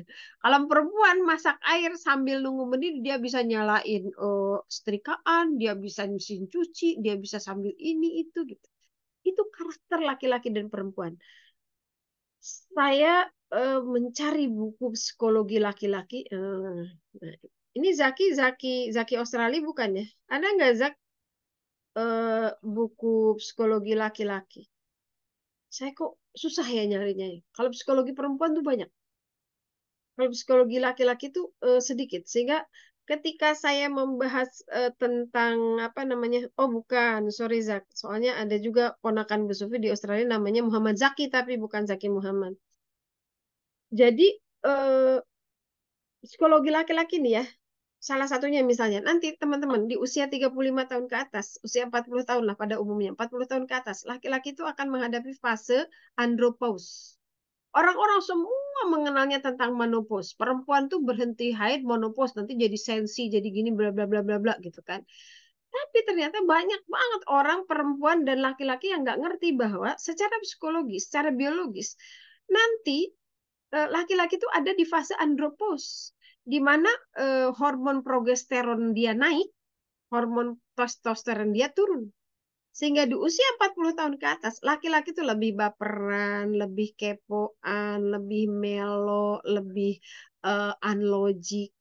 Itu nanti di usia 40 tahun ke atas. Kalau laki-laki itu nggak sadar bahwa saya akan melewati fase itu akan berantem terus. Karena perempuan di usia menopause, sebaliknya, dia progesteronnya akan turun, testosteronnya yang naik. Perempuan di usia dewasa, di usia matang 50 tahun ke atas cenderung berpikir logik. Laki-laki di usia 50 tahun ke atas cenderung pakai perasaan. Nah, berantem kan kalau nggak tahu. Tapi kalau masing-masing tahu, diketawain aja. Kalau anak muda sekarang apa? Disenyumin aja. Kayak gitu. Karakter bentukan keluarga. Kita harus paham, oh dia tuh keluarganya dulu seperti itu, ayahnya begini, oh dia tuh begitu. Dan itu perlu tahu. Sehingga apa? Nanti kita akan maklum. Oh dia tuh dia anak tunggal, ternyata begini-begini. Nanti kita perlu pemahaman, memahami kultur, memahami bentukan lingkungan. Oh dia tuh dulunya di pesantren dari SD sampai SMA tuh di pesantren. Kulturnya begini, kebiasaannya begini, pengalamannya begini, punya trauma begini dan seterusnya dan seterusnya. Atau kita juga harus memahami karakter khas personal. Ini bahasannya Dr. Aisyah Dahlan ya. Dia apakah tipe koleris, tipe pragmatis, yang gitu-gitulah ya. Walaupun itu tidak 100% juga kalau menurut saya. Tidak ada orang yang koleris 100% gitu tuh nggak ada lah ya. Dominan mungkin iya, dominan mungkin iya. Nah, ini teman-teman ketika kita satu sama lain harus mempunyai pemahaman. Kemudian di dalam komunikasi itu kita harus memahami aturan komunikasi. Yang pertama, aturan komunikasi itu kita harus melandasinya atas dasar cinta. Cinta yang mana, Bu Sufi? Kemarin kita sudah bahas tentang mawadah ya, tentang mawadah, tentang rahmah. Apa itu mawadah? Mawadah itu rasa cinta, asmara yang diikuti dengan kelapangan hati menerima kekurangan. Dan itu tidak bisa tercapai kalau kita tidak punya landasan cinta karena Allah. Saya kemarin sudah sampaikan doanya kan, Allahumma razuqni hubbak wa hubba man yuhibbuk wa hubba ila ma yuqarribuni ila hubbik. Ya Allah, karuniakanlah aku kecintaanmu, karuniakanlah aku kecintaan orang-orang yang mencintaimu, dan karuniakanlah kepadaku segala sesuatu yang mendekatkan aku kepada kecintaanmu. Whatever, apapun itu. Kalau sekiranya kita mendapatkan musibah, tapi kemudian itu mendekatkan kita kepada kecintaan Allah, cukup buat kita. Pahami ragam komunikasi. Kalau kita nggak bisa komunikasi secara verbal, kita bisa menuliskannya. Kita pakai bahasa tubuh dan seterusnya. Dalam komunikasi juga perlu yang namanya empati. Nggak bisa. Kita tuh pengen dengerin aja, tapi kita nggak mau dengerin. Kita harus paham konteksnya. Ini kenapa nih ya pasangan saya kok tiba-tiba marah kayak begini? Oh, dia di kantornya lagi kerja deadline. Oh, ini istrinya lagi PMS. Oh, ini baru ketemu sama si Anu itu tuh musuhnya dulu misalnya gitu. Dia harus fleksibel juga, harus siap menjadi pendengar yang baik, harus saling menghormati tadi ya rumusnya komunikasi apa? Di slide kedua, ketiga. Komunikasi asertif, di mana kita bisa mentransfer pesan, tapi kita tidak menyakiti orang lain, tidak menyakiti diri sendiri juga, tapi pesannya tetap tersampaikan. Pilih waktu, tempat, dan suasana yang tepat. Teman-teman sekalian, ini tuh khas ya. Nanti ada waktu-waktu tertentu lah ya. Laki-laki pulang kerjaan, itu sementara harus dijeda oleh para istri, tidak boleh dulu diberikan informasi yang akan membuat dia tambah lelah. Kecuali dia yang bertanya sendiri. Misalnya suami pulang, si abang tadi jatuh misalnya gitu, sampai kakinya berdarah misalnya. Begitu pulang, ayah tahu nggak si abang tadi jatuh sampai kakinya berdarah? No. Kecuali kalau begitu, si abang kemana bunda? Di kamar, lagi nggak bisa jalan. Kenapa? Gitu. Tapi kalau begitu datang langsung diberikan informasi negatif yang tidak menyenangkan, itu kurang ma'ruf. Tempatnya, suasananya. Jadi nanti dilihat sedang ada di mana, sedang bagaimana, habis ketemu siapa. Kalau perempuan yang paling harus diperhatikan tuh dia masa PMS-nya walaupun tidak 100% ya, saya tidak setuju 100% bahwa perempuan yang PMS itu cenderung untuk apa namanya seperti orang-orang ini kan enggak lah, selama punya iman tuh enggak gitu-gitu banget. Lagi hamil, ba'da melahirkan itu memang spesial ya, kondisi-kondisi yang harus kita tahu bagaimana menghadapinya secara khusus. Hindari distraksi komunikasi. Jadi dalam komunikasi itu sebisa mungkin nggak boleh ada yang ngedistract kita. Kalau kita ingin menyampaikan sebuah pesan, fokus pada pesan itu. Jangan coba-coba untuk mendistract, karena ketika kita muncul sebuah distraksi di dalam komunikasi kita, maka pesan kita nggak akan nyampe. Distraksi itu bisa macam-macam ya, bisa jadi gini. Tapi kan dulu kamu gini gini gini gitu. Flashback ke belakang, udah ke distract tuh kalau gitu. Kemudian teman-teman sekalian, dalam proses komunikasi ini 15 menit lagi waktunya. Insya Allah ya, asarnya sekarang jam 3 kurang kalau di sini. Beberapa kesalahan dalam berkomunikasi. Ini ilmunya saya dapat dari apa namanya dari Ustadz Cahyadi Karyawan ya, waktu saya mengikuti pelatihan dengan beliau. Hindari kesalahan komunikasi ini. Ini walaupun apa namanya, walaupun referensinya adalah beliau menggunakan referensi jurnal orang-orang luar ya, tapi ini kan apa ya? Kalau saya memahaminya gini, ilmu itu adalah scanning dari sunatullah yang ditangkap oleh saintis kita. Jadi kalau ilmu ini dipelajari secara apa namanya oleh para ahli psikolog misalnya atau ahli komunikasi, mereka kan scanning aja. Gimana sih orang kalau gini, gimana sih orang kalau gini, nanti kemudian dirumuskan dalam konteks sains. Jadilah ilmu psikologi, ilmu komunikasi, dan seterusnya. Dalam komunikasi, hindari terlalu banyak mengkritik. Siapapun orangnya, cenderung tidak suka dikritik. Cenderung tidak suka. Pasti ada gitu dulu tuh gitu. Jadi kenapa? Karena kalau kita terlalu banyak mengkritik, nanti kita akan sangat fokus pada kekurangan pasangan. Fokusnya itu pada kekurangan. Dan kalau kita banyak mengkritik yang lain, akan sedikit kita mengkritik diri sendiri.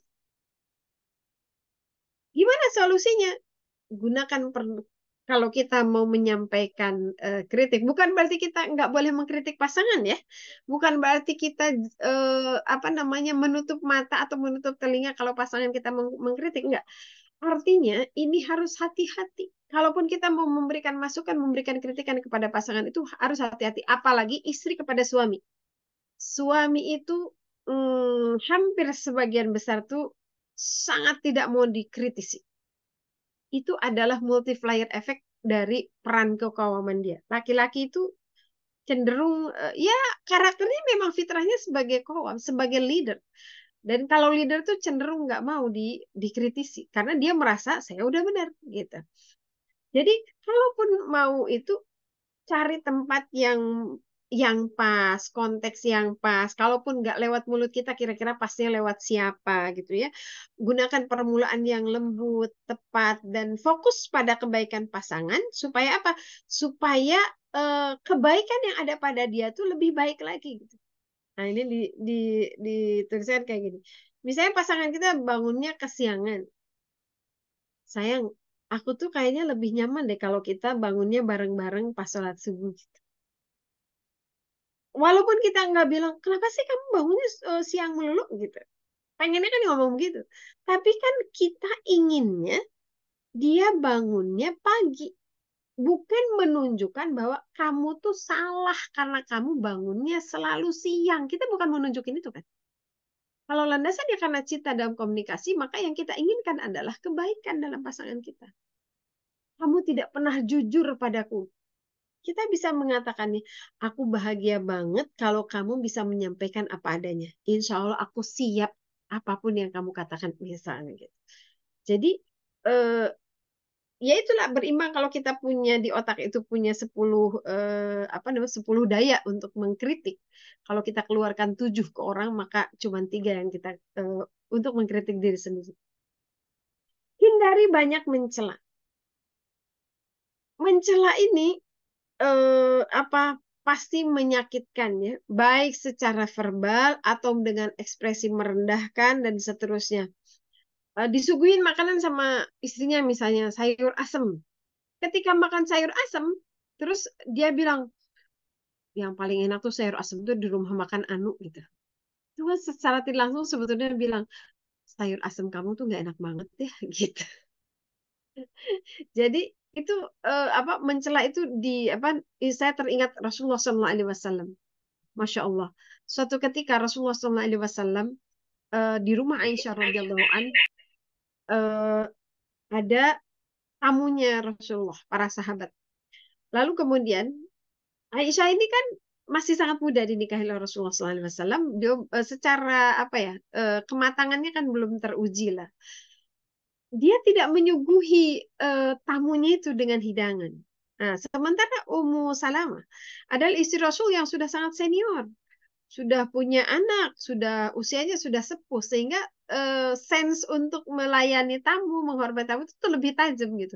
Akhirnya Ummu Salamah membawa kue dari rumahnya untuk menyuguhi tamu Rasulullah SAW. Aisyah merasa cemburu kan, ini rumah-rumah gue gitu, kenapa kamu yang nyuguhin tamu Rasul gitu. Lalu oleh Aisyah ditepuk makanan itu sampai kemudian terjatuh. Tumpah makanannya, pecah tembikar piringnya. Apa yang dilakukan oleh Rasul? Rasul tidak membiarkan perilaku Aisyah ini karena itu salah. Dan Rasul juga tidak memarahi karena kata Rasul perempuan itu seperti tulang rusuk yang bengkok. Seperti tulang rusuk yang bengkok, bukan perempuan itu tulang rusuk yang bengkok. Kalau kamu paksa dia akan patah, kalau biarkan dia begitu, dia akan bengkok terus. Apa yang dilakukan oleh Rasul? Rasul ambilin kue-kuehnya, Rasul berikan kepada para sahabat dengan tangannya sendiri. Lalu Aisyah datang, ya Rasulullah, maafkan saya tidak seharusnya melakukan itu, saya salah. Terus harus gimana saya ya Rasul? Lalu kata Rasul, Aisyah, kue dibayar kue, piring dibayar piring. Artinya apa? Dia diikop, didenda oleh Rasul. Itu eh, tidak menyakiti secara verbal. Bisa aja kan kalau misalnya kamu gimana sih, ini saya lagi ada tamu, malu tahu, malu-maluin suami aja kan bisa begitu. Jadi tunjukkan empati. Rasul paham apa Rasul katakan kepada para sahabat pada saat itu. Rasul mengatakan begini, maafkan ibu kalian ya, dia lagi cemburu. Itu luar biasa. Eh, Makanya tadi dikatakan di awalnya, Rasul itu ada sebaik-baik orang kepada pasangannya. Kalau teman-teman baca sirah, bagaimana Rasulullah SAW memperlakukan pasangan itu luar biasa.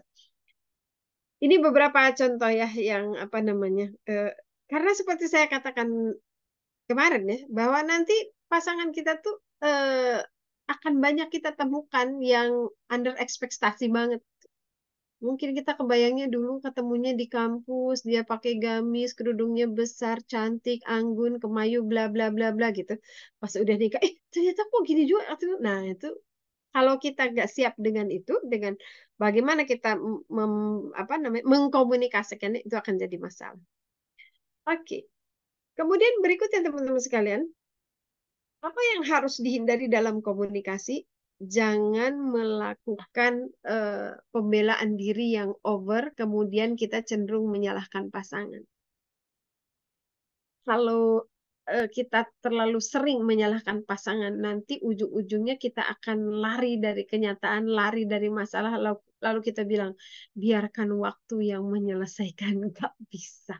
Kalau kita nggak selesaikan, waktu memang akan berjalan terus, akan berputar terus. Tapi kalau itu tidak diselesaikan, dia akan jadi sampah di dalam rumah tangga kita. Jadi ambil tanggung jawab, lakukan introspeksi, lakukan perbaikan. Dan ini tidak mungkin ada kalau kita tidak membuka komunikasi. Jadi kalau ada sebuah kondisi yang sama-sama tidak enak di dalam rumah tangga, yang pertama harus kita pikirkan adalah Kenapa dengan saya? Ada apa dengan saya? Kalau kita berpikir kamu sih, udah berantem terus tuh.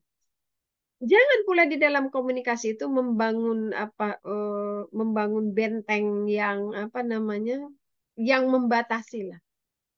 Mental blocknya tuh jangan dibangun. Kalau kita ingin apa namanya, biasanya orang-orang seperti ini adalah orang-orang yang nggak siap menyelesaikan masalah, nggak siap menghadapi resiko dan seterusnya. Akhirnya mereka mencoba mencabut diri dari masalah itu. Dan itu akan menjadi bom waktu. Itu akan menjadi bom waktu. Kalau itu disimpan terus, kecuali kalau dia benar-benar sudah merindukannya. Duh, ini masih banyak waktunya udah habis. Nah, teman-teman sekalian, di dalam Al-Quran, komunikasi itu harusnya adalah qaulan saqila. Qaulan saqila itu, oh ini ada yang tidak terus di sini, harusnya qaulan aziman. I'm so sorry. Qaulan sakila itu perkataan yang berbobot. Jadi kalau kita mau berkata, kita mau berkomunikasi, maka pastikan komunikasi itu adalah komunikasi yang berbobot. Komunikasi yang qaulan aziman, perkataan yang agung. Nah, turunannya dari qaulan sakila itu ada konteks qaulan layyinan, berkata secara lemah lembut. Layinan itu teman-teman, diksinya lemah lembut, ekspresinya juga lemah lembut. Misalnya gini, sayang, ini hadiah untuk kamu misalnya gitu. Aku bawakan hadiah nih, wedding anniversary kita. Terima kasih ya untuk berapa tahun? Untuk 35 tahun ini gitu. Tapi kalau misalnya mengatakan itu sambil teriak, terus bunganya dilemparin, itu bukan layinan. Jadi layinan itu diksi yang dipilihnya lembut dan cara menyampaikannya juga lembut. Nggak kayak emak-emak yang biasanya astagfirullahnya betul. Tapi ketika menyampaikannya dengan seperti itu bukan layinan. Kalau kita mengatakan selamat malam sayang, selamat tidur ya gitu. Kalau kita mengatakan itunya tapi kita sambil cemberut, selamat malam ya, udah selamat tidur. Itu bukan layinan. Qaulannya juga harus qaulan balighan. Qaulan balighan itu yang ngena. Jadi kalau kata suami saya, kalau mau sesuatu tuh ngomong yang jelas supaya aku paham. Karena laki-laki itu bukan dukun yang bisa ngerti isi hati perempuan. Jadi teman-teman, laki-laki itu perlu konteks, perlu teks bahkan yang sangat jelas kalau kita mau sesuatu. Kalau kita lagi kesel lalu suami bilang, kamu marah? Enggak, ya udah di otak suami, oh berarti istri saya nggak marah. Udah diam. Habis itu dia mau pergi kek, mau mancing kek, mau main game kek, mau kerja kek. Kita ditinggal dalam keadaan sebel, jangan salahin karena cenderung begitu ya, walaupun nggak semua laki-laki seperti itu. Qaulan kariman, perkataan yang memuliakan. Sehingga orang itu kalau udah ngobrol dengan kita, udah berkomunikasi dengan kita, lalu dia merasa betapa dimuliakannya aku, betapa dihargainya aku. Itu qaulan kariman. Ada juga kaulan sadidan, perkataan yang benar, yang tegas, yang presisi, yang sesuai apa ya, sesuai dengan apa namanya, dengan tujuan. Sadidan itu artinya adalah tegas, arti asalnya tegas, keras, tapi juga artinya benar. Jadi yang benernya tuh gimana sih kalau nanti istri nih udah lahiran, terus naik 10 kilo, terus nanya sama suami, Mas, aku gendut ya gitu. Nah, sadidannya tuh gimana tuh benernya? Supaya tetap sadidan, tapi juga tetap ma'ruf. Ma'ruf itu yang tadi saya sebutkan. Jadi berbicara dengan istri itu harus ma'ruf, berbicara dengan suami juga ma'ruf. Gimana caranya pembicaraan kita tuh menyenangkan hati, melegakan hati pasangan kita. Lalu kemudian kaulan yang maisuran. Udah diambil gampangnya aja. Kalau kita bisa komunikasi, bisa membangun kesepahaman dengan perkara yang mudah, ngapain dengan yang susah? Jadi ini kaulan di dalam Al-Quran. 1 menit lagi. Akhirnya komunikasi itu tajemin pendengaran kita, tajemin penglihatan kita, maka dengarkan apa kata hati kita, itulah yang harus kita sampaikan. Karena pasangan kita adalah ayat-ayat Allah yang harus kita baca. Jadi pekan kemarin sudah saya sebutkan ya, apa itu makna ayat. Ayat itu adalah segala sesuatu yang mendekatkan kita dan mengingatkan kita kepada Allah Subhanahu wa taala. Dan Allah mengatakan di surat Ar-Rum ayat 21 bahwa pasangan kita adalah min ayati. Dia adalah tanda-tanda kebesaran Allah. Terakhir teman-teman sekalian, ini adalah apa ya? Ayat yang membuat saya tuh ya pada akhirnya apapun yang kita usahakan untuk mengikat hati pasangan kita, untuk ngeblend dengan pasangan kita, untuk menciptakan kohesivitas dengan pasangan kita, jika Allah tidak menghendakinya, jika Allah tidak mentautkan hati untuk kita nggak bisa. Kata Allah di dalam Al-Quran, surat Al-Anfal ayat 63, wa'allafa baina qulubihim. Akulah kata Allah yang mempersatukan hati mereka. Lau anfaqta ma fil ardi jami'an ma allafta baina qulubihim. Meskipun kamu membelanjakan seluruh harta yang ada di bumi untuk mengikat hati seorang manusia, nggak akan bisa kata Allah. Walakinnallaha allafa bainahum. Sesungguhnya Allah lah yang akan menyatukan hati-hati mereka. Innahu azizun hakim. Sesungguhnya Allah maha gagah, maha perkasa, tapi pada saat yang bersamaan Allah maha bijaksana. Wallahu alam bisawab teman-teman sekalian. Apa namanya? Semoga tidak memuaskan apa yang saya sampaikan pada kesempatan ini, tapi dari yang tidak memuaskan semoga memberikan gambaran. Intinya dari semua itu teman-teman sekalian, yakinlah dengan hadis Rasulullah SAW bahwa barang siapa yang menikah karena tujuan untuk menjaga kehormatan diri dan agamanya, maka akan Allah bantu semuanya. Jadi jangan, ternyata susah banget ya nanti kalau kayak enggak. Kalau kita mengandalkan diri kita sendiri mungkin iya akan susah. Tapi pernikahan itu bukan matematika 1+1 sama dengan 2. Di situ ada matematika Allah yang luar biasa.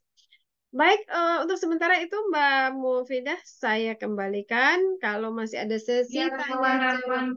Oke, mangga. Baik, Ustazah Sufi atas materi yang telah disampaikan. Luar biasa ya. Komunikasi ini kan menjadi dalam pernikahan ya Ustazah. Bahwa saya sempat juga tuh mendengar gitu ya bahwa tujuan dari pernikahan itu adalah isinya ngobrol katanya. Manage komunikasi yang baik gitu ya antara Iya, suami dan isinya tuh istri. yang tadi di surat An-Nisa ayat 1 itu tasa'alun, dia ngobrol dong di situ Hmm. saling meminta gitu. Iya, betul sekali ngobrol tentang pendidik anak gitu ya, mau ngobrol tentang hal rumah tangga dan lain sebagainya. Jadi sangat penting sekali. Nah, eh, ya sangat menarik ya. Mungkin teman-teman boleh dipersilahkan bagi yang ingin bertanya, baik secara langsung, maksudnya lewat eh, kolom chat juga bisa. Dipersilahkan. Oke, sudah ada satu pertanyaan yang masuk. Saya bacakan. Oke, dari Balkis, Ustazah, ada dua pertanyaan. Yang pertama, bagaimana jika sebagai perempuan yang terbiasa mandiri, aktif dan dominan, apa yang bisa menjadikan masukan ketika berumah tangga nanti agar tidak membiasakan sifat dominan tersebut? Kemudian yang kedua, bagaimana sikap menjadi istri jika nanti ternyata pasangan sikap menutup masalahnya sendiri dengan alasan tidak ingin membebani, jadi tidak ada cerita apa-apa. Oke. Silahkan Ustazah. Iya, itu mungkin yang apa namanya banyak catatan pada akhwat-akhwat masa kini ya ketika menikah itu di mana akhwat-akhwat sekarang itu ya sangat mandiri, sangat independen, kemudian bahkan mungkin dari sisi apa ya lebih struggling, lebih survive gitu ya.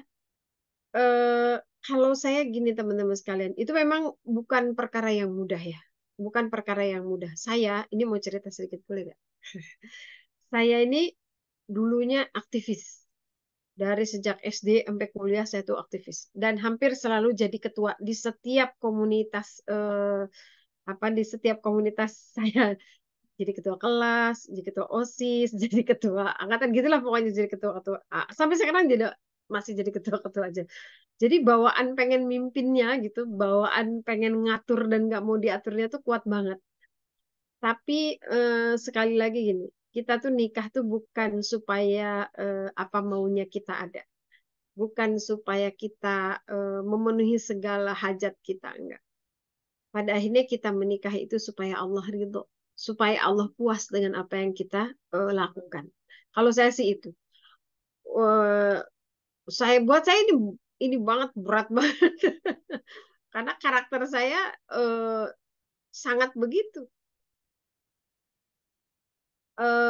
Apa ya? Ya orientasi itu aja.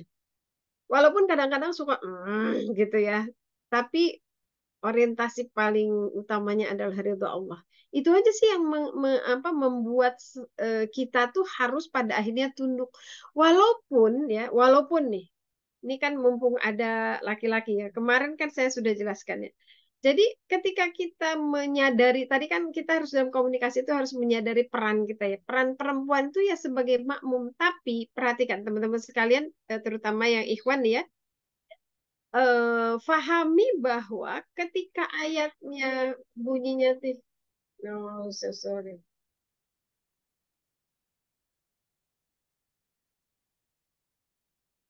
Jadi kata Allah di dalam Al-Quran tuh emang betul laki-laki tuh rijal tuh qawwam kepada perempuan. Dia pemimpin. Tapi perhatikan nak, di belakang ayatnya innallaha kana aliyan kabir.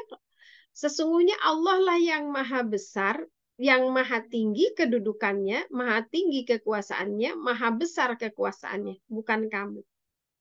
Jadi ketika suami sadar betul bahwa posisinya adalah sebagai qawam yang kedudukannya lebih tinggi daripada istri di dalam rumah tangga, yang kekuasaannya lebih besar dibandingkan dengan istri di dalam rumah tangga, tapi sama Allah dikasih rem nak. Tapi ingat ya, yang maha tinggi itu Allah, artinya ketinggian tingginya kedudukan kamu di hadapan istri itu harus tetap atas dasar kita meninggikan keagungan Allah. Besarnya kekuasaan kamu terhadap istri kamu itu bukan untuk ngangkangin istri, bukan untuk menindas istri, tapi harus sadar bahwa di atas kamu itu ada Allah yang maha besar kuasanya, yang bisa menghisap, bisa menghukum, bisa melakukan apa saja bagi suami-suami yang zalim kepada istrinya. Gitulah kalau dibikin frase gitu ya. Kalau dibikin frase. Jadi ketika itu harus resiprok gitu. Resiprok itu apa sih? Resiprok itu saling. Pada saat suami ditekankan oleh Allah untuk memimpin, kemudian istri harus taat, masing-masing tuh supaya berada dalam posisinya yang pas, tapi dua-duanya direm oleh Allah. Si laki-laki direm supaya tidak zolim kepada istri, si istri direm untuk taat supaya dia nggak ngelangkahin status suaminya sebagai qawwam. Kenapa? Tujuannya adalah sakinah, mawadah, warahmah. Kalau ketika suami dengan kedudukan dan besarnya kekuasaan tapi tidak ma'ruf melakukannya, maka istri yang nggak tenang. Kalau istri nggak taat kepada suami karena merasa gue juga tahu, gue juga paham, menurut gue ini kayaknya bagusnya kayak begini-begini dan seterusnya, semua masalah bisa dia selesaikan, nanti suami yang nggak sakinah, suami yang nggak tenang. Sementara kita dikatakan oleh Allah nikah itu litas kunu, supaya kalian semua, kata Allah. Litas kunu tuh kan, kalian semua, supaya kalian semua tenang. Jadi kefahaman ini yang harus yang harus dikuatkan menurut saya. Betul, saya akui berat di sisi ini ya untuk perempuan-perempuan zaman sekarang yang sudah memiliki kemandirian dan seterusnya. Jadi kalau menurut saya yang paling penting itu orientasinya Allah. Bukan saya, bukan maunya saya, bukan puasnya saya. Itu baru kita bisa mengalah. Tapi nggak boleh juga seperti pertanyaan yang kedua nih. Bagaimana sikap menjadi istri jika nanti ternyata pasangan bersikap menutup masalahnya sendiri dengan alasan tidak ingin membebani, jadi tidak ada cerita. Kalau kita jadi pasangan ya, yang misalnya gini, suami kita nggak mau cerita dengan masalahnya dengan alasan tidak mau membebani kita. Kita jangan mancing-mancing. Kita berikan kepercayaan kepada suami, oke, berarti pada masalah ini dia tidak sedang memerlukan bantuan saya, dia tidak sedang memerlukan turut campur saya. Apa yang bisa kita lakukan? Yang bisa kita lakukan adalah support. Kalau misalnya, oh kita tahu nih dia sebetulnya lagi menyelesaikan masalah itu. Dia pengen menyendiri, maka kita beri ruang dia untuk menyendiri. Kalau misalnya, oke dia lagi punya masalah ini, dia pengen menyelesaikannya sendiri. Apa yang bisa saya lakukan? Saya membuat dia nyaman di rumah, saya membuat dia tenang, saya nggak nambah-nambahin masalah, maka itu yang bisa kita lakukan. Tapi kalau kita dalam posisi, saya nggak mau ngomong, saya nggak mau cerita daripada membebani, yang harus diperhatikan adalah jangan sampai pasangan kita merasa kok saya nggak dibutuhin ya, kok saya nggak di apa namanya, nggak dipercayai bisa mengurangi beban dia ya. Kok saya nggak dipercayai bahwa kalau masalah dia itu nggak membebani saya. Ini kalau kita dalam posisi kita punya masalah. Jadi kita harus cari tahu juga. Kira-kira kalau kita menceritakan masalah ini, kontributif nggak pada sakinahnya rumah tangga kita? Masalah lo ya, bukan cerita. Kalau cerita tuh harus kita pilih. Kalau sekiranya nggak dibutuhkan untuk diketahui oleh suami kita, misalnya cerita mantan kamu berapa sih dulu, itu mah nggak penting, udah nggak usah ditanyain dan nggak usah diceritain. Itu masa lalu, aib di zaman jahiliyah misalnya gitu ya. Ya udah, tapi kalau misalnya dia punya masalah di kerjaannya, di organisasinya, di pendidikannya, misalnya dan seterusnya, atau misalnya kita punya masalah, misalnya seorang ibu nih, sebetulnya dia sangat berat mendidik anaknya sendirian misalnya karena LDR misalnya gitu. Terus istrinya ngekip semuanya seolah-olah suaminya taunya adalah everything is okay. Kalau kita siap siap dengan apa beban seberat itu tapi nggak akan sehat, nggak akan sehat. Jadi rasa yang tadi kan yang saya sebutkan ya, rasa togetherness-nya itu harus seimbang. Jadi bahasa kita harus seimbang dengan bahasa aku. Kalau kita terlalu fokus pada bahasa aku, maka kita tidak akan merasa kita adalah berdua, ini adalah satu kesatuan. Kalau kita berpikir ini masalah saya selesaikan sendiri, terus ngapain kita nikah? Gitu ya. Itu dalam dua sisi ya. Sisi kalau kita menerima pasangan yang seperti itu harus seperti apa, tapi kalau kita dalam dalam konteks kita yang punya masalah, harus pastikan kalau kita nggak mau menceritakan ke pasangan itu, harus dipastikan apakah pasangan kita merasa tersinggung atau tidak kalau kita tidak menceritakan masalahnya. Sementara dia tahu kamu punya masalah ya sayang. Iya sih, tapi udahlah itu masalahnya nggak usah dipikirkan bisa. Saya kayak saya punya masalah apa ya, lagi kuliah S2, aduh bete banget sebetulnya ya, riset ini itu segala macam gitu. Itu kan masalah buat saya, tapi saya merasa ringan aja kalau misalnya sekedar ngobrol. Suami saya juga akhirnya nggak menyelesaikan masalah saya juga sih, karena bidangnya berbeda kan dengan suami. Tapi ketika saya berbicara, suami kemudian merasa, eh, gue dibutuhin ya, gue ternyata berarti ya buat dia, sekedar jadi tong sampah gitu kan. Menceritakan unek-unek kekesalan kita, kejengkelannya, oh, dosen begini, tugas begini dan seterusnya. Buat kita tuh udah sebagian beban kita kan berkurang. Masalahnya mungkin mungkin nggak kelar-kelar, tapi efek dari kita bercerita itu kalau buat saya sih ya lumayan lah. Paling tidak suami kita tuh tahu gitu. Jadi kalau saya lagi fokus di depan laptop nggak bisa ditanya, nggak bisa apa, udah suami nyantai aja, makannya makan sendiri, apa-apa sendiri, tahu istrinya lagi ngapain, kayak gitulah. Wallahu a'lam bishawab.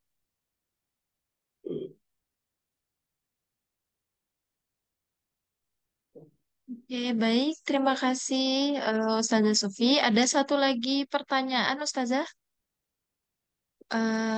Pertanyaannya dari Desi Rosna. Bagaimana kalau kita saat mau menikah, dari calon suami tidak mengizinkan kita bekerja? Tetapi misal di satu sisi menyarankan kita harus tetap bekerja. Apakah harus didiskusikan atau bagaimana? Terima kasih. Gimana gimana? Silakan Ustazah. Melarang bekerja Jadi tapi apa? ya, jadi awalnya aku tidak mengizinkan kita bekerja, tetapi Hmm. ya, Oh, tapi di calon satu kita mertua. harus tetap bekerja. Nah, ini mungkin Oh, calon mertua mungkin sayang. maksudnya apa bekerja? Calon Oh, mertua tidak salah. mengizinkan Calon kita mertua. bekerja, Oke. tapi di sisi lain Iya, oh, di sini calon menyarankan suami. kita harus tetap bekerja. Desi bisa speak up, Des? Bisa open mic? Apa yang dimaksud? Menyarankan Mm-mm. untuk Mungkin Ustaz. bekerja. Oke. Oke, Awalnya calon melarang, mertua. kemudian menyarankan gitu maksudnya kali ya. Gini, ini terkait kita perempuan ya. Jadi gini, pertama yang harus difahami oleh kita, oleh perempuan dan laki-laki. Wahai para akang-akang, mas-mas, abang-abang, siapa di sini? Kevin, Zaki, siapa lagi? Ojan, Hafiz, Sidik, eh, siapa lagi itu ya? Para laki-laki ketahuilah bahwa istri antum tidak punya kewajiban mencari nafkah. Itu satu. Oke? Itu untuk laki-laki. Jadi laki-laki tidak boleh mengkalkulasi apa yang dimiliki oleh perempuan sebagai apa namanya sebagai biaya operasional gitu. Artinya keterpenuhan kebutuhan enggak. Laki-laki tetap punya tanggung jawab dan ini urusannya bukan dengan si perempuan. Oh nggak apa-apa Bu Sufi, istri saya mah ada ridho nggak saya kasih nafkah juga misalnya gitu ya. Enggak, itu masalahnya bukan dengan istrinya, tapi dengan Allah. Itu satu yang pertama. Yang kedua, teman-teman sekalian, di dalam Al-Quran, ini buat perempuan ya, di dalam Al-Quran, Allah eh, berfirman bahwa, ini surat An-Nisa ayat, sebentar, ayat 4 kalau tidak salah ya, ayat 4 atau ayat 5. Sebentar. Jadi perempuan itu, ini dari tadi gini terus. Oh ini iya, keklik terus ini. Jadi perempuan itu, dia punya hak atas hartanya.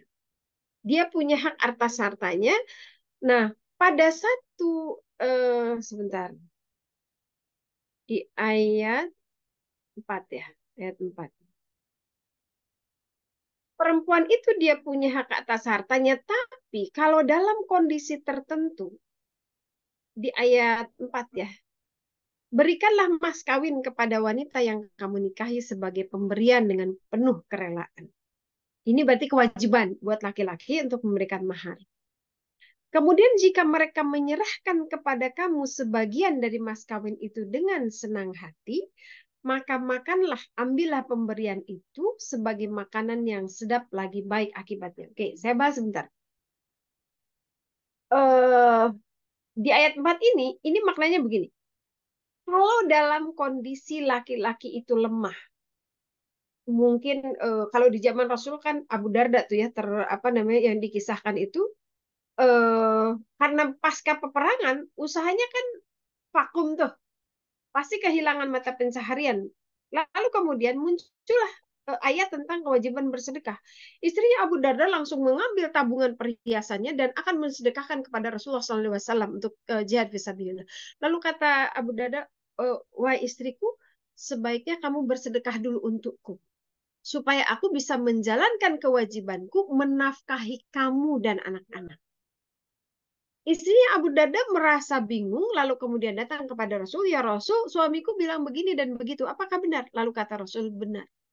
Itulah yang kemudian dalam Al-Quran disebutkan, mana tadi ayatnya?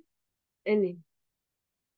Fa'intibnalakum, kalau dia memberikan itu kepada kamu, an syai'in minhu nafsan fakuluhu. Mahar itu nggak selamanya berbentuk makanan kan? Tapi kenapa di sini dikatakan makanlah? Kalau maharnya emas emang bisa dimakan gitu? Kulu di sini artinya asal kata dari akala itu adalah ajak, tegak. Jadi asalnya itu kalau kita memakan sesuatu, maka badan kita bisa jadi tegak. Artinya apa? Menegakkan kewajibannya, menegakkan kehidupannya, itulah yang terjadi kalau si perempuan itu menghibahkan sebagian dari maharnya kepada suami. Dan apa yang Allah katakan jika itu terjadi? Istilah yang Allah sematkan kepada sedekah perempuan kepada suami itu, Allah menyebutkannya dengan hani'an mari'an. Apa itu hani'an mari'an? Hani'an mari'an adalah sebuah idiom di dalam bahasa Arab untuk menggambarkan sebuah makanan yang di mulut enak, di perut enak. Jadi enaknya tuh paripurna gitu. Ada kan makanan yang di mulut nggak enak, tapi di perut enak gitu, kayak jamu gitu. Tapi ada juga makanan yang di mulutnya enak, tapi di perutnya nggak enak gitu. Cabai itu enak kalau dimakan, tapi perutnya jadi nggak enak. Itu bukan hani'an mari'an. Nah, ilustrasi yang Allah gambarkan ketika Allah menggambarkan seorang perempuan yang bersedekah kepada suaminya dalam tanda kutip, sehingga suaminya terbebas dari hisaban Allah, itu adalah hani'an mari'an. Nah, ini harus dilakukan secara resiprok. Jadi suami tetap harus bertahan supaya dia bisa memberi nafkah, tapi istri harus memberikan kelapangan untuk mengulurkan tangannya pada saat suaminya tidak mampu. Jadi dua-duanya berusaha untuk eksis dalam tugasnya masing-masing, dalam peluang pahalanya masing-masing. Nggak boleh begini. Suami merasa, istri saya kan punya pekerjaan, biarin aja biar dia dapat pahala hani'an mari'an. Atau istrinya bilang, mas udah mas nggak usah kerja, biar saya dapat hani'an mari'an. Nggak boleh. Ketika repositioning itu dilakukan melanggar syariat, itu mesti tidak jadi sakinah. Gitu. Jadi pemahaman itu harus resiprok. Kalaupun istri antum punya potensi untuk bekerja, pertama, jangan orientasi cari nafkah. Berikan keleluasaan kepada dia untuk bisa bersedekah kepada keluarganya. Bersedekah di jalan dakwahnya. Dia meninggalkan amal jariah. Dia berwakaf untuk orang tuanya yang sudah meninggal. Kalaupun antum membutuhkannya, cukup antum berharap bahwa istri antum adalah istri yang solihah, yang bisa mengerti keadaan suaminya, yang bisa rela untuk mensedekahkan sebagian dari hartanya demi cintanya kepada suami, supaya suami terhindar dari hisaban Allah Subhanahu wa taala, tidak menafkahi anak dan istrinya. Begitu. Oke. Nah, jadi banyak ini teh. Langsung saya baca ya, Mufidah. Bagaimana menasihati seorang teman yang seringkali menceritakan kejelekan suami? Tutup kuping. Gak boleh. Kata Allah, aku sudah diskusi ya. Aku sudah menutupi aibmu yang tadi malam, janganlah engkau buka di pagi hari. Jadi kalau Allah sudah tutup, misalnya ada pasangan suami yang malam-malam berantem, dan cuma mereka berdua yang tahu, itu udah Allah tutup. Qadarullah nggak ada orang yang lewat gitu. Qadarullah nggak lagi live Zoom misalnya gitu ya. Itu udah Allah tutup. Jangan kita yang buka. Apakah posisi kita yang belum menasehati, menegur, mengingatkan? Boleh. Nggak boleh. Karena pasangan itu adalah tadi libas. Satu sama lain harus menutupi aurat. Ada suami yang memutuskan untuk tidak terbuka soal gaji dan menggunakan rekening terpisah. Bagaimana panduannya agar bisa menentukan keputusan yang terbaik untuk bersama mengedepankan kohesi? Hak suami untuk tidak memberitahu semua penghasilannya kepada istri, tapi kewajiban suami untuk memenuhi semua kebutuhan istrinya secara ma'ruf. Nah, saya emang nggak mau tahu gaji suami saya berapa, yang penting kebutuhan saya tercukupi, udah kewajiban dia di hadapan Allah kelar. Tapi kalau itu akan menimbulkan friksi di dalam rumah tangga, kalau itu menimbulkan ketidaksakinahan di dalam rumah tangga, sebaiknya saling terbuka.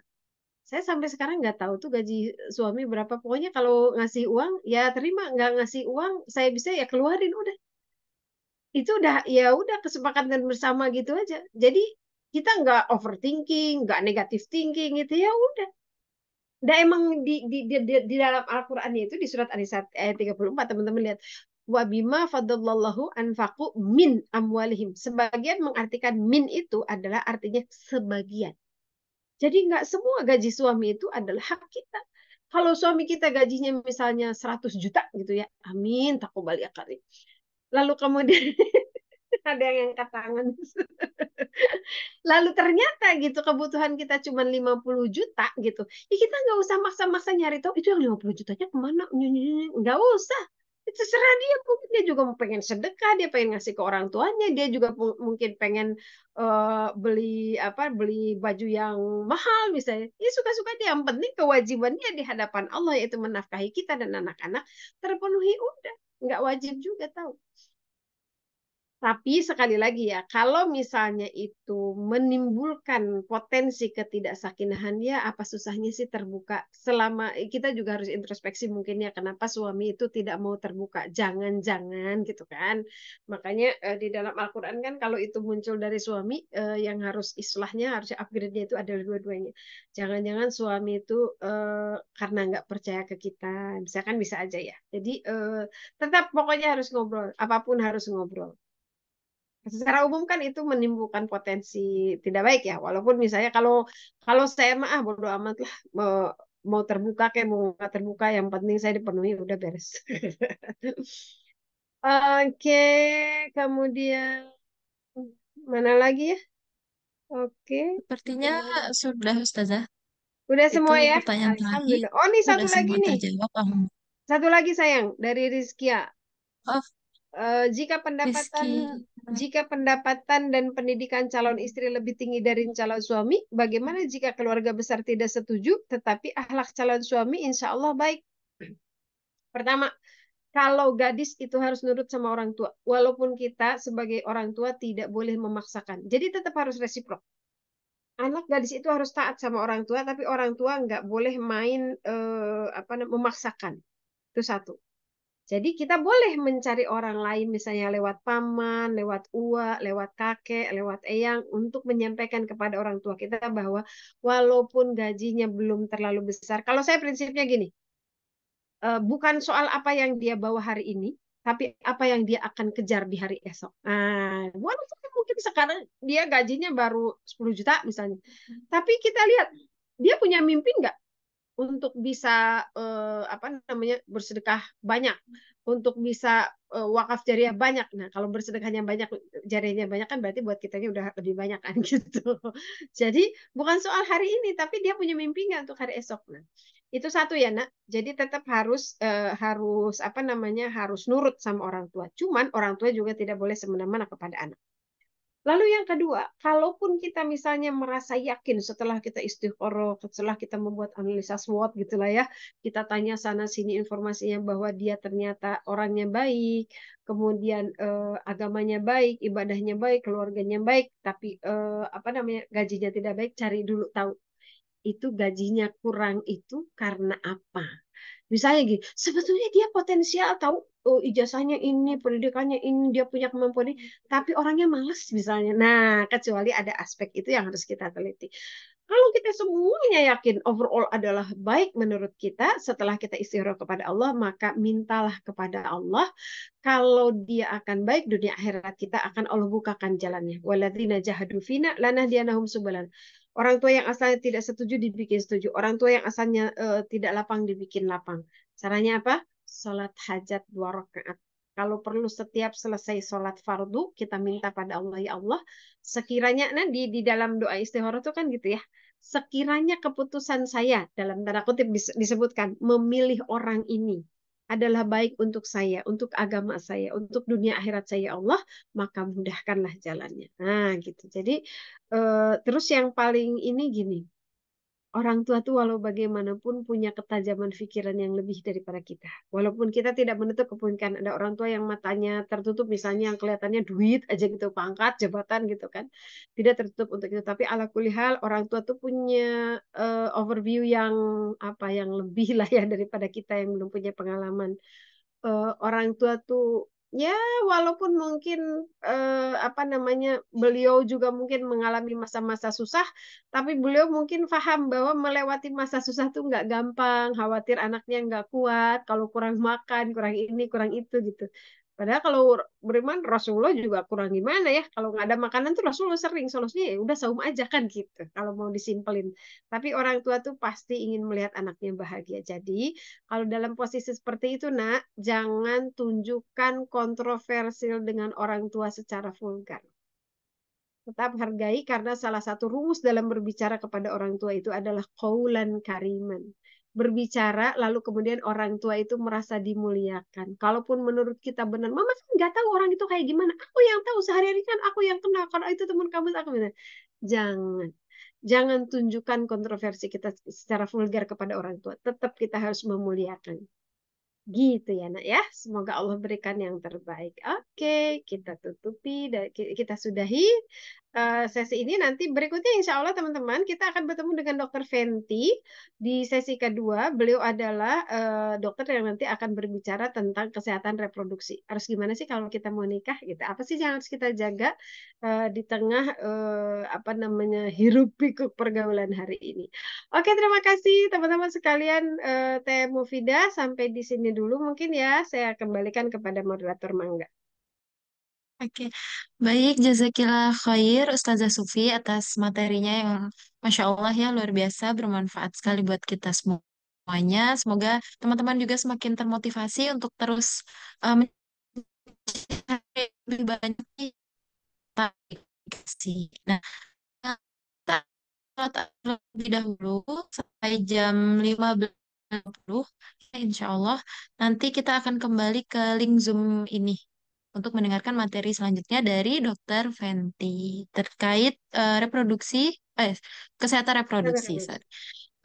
Demikian dari saya. Mohon maaf apabila ada kesalahan kata-kata maupun perbuatan. Saya tutup dulu sementara. Wassalamualaikum warahmatullahi wabarakatuh. Waalaikumsalam warahmatullahi wabarakatuh.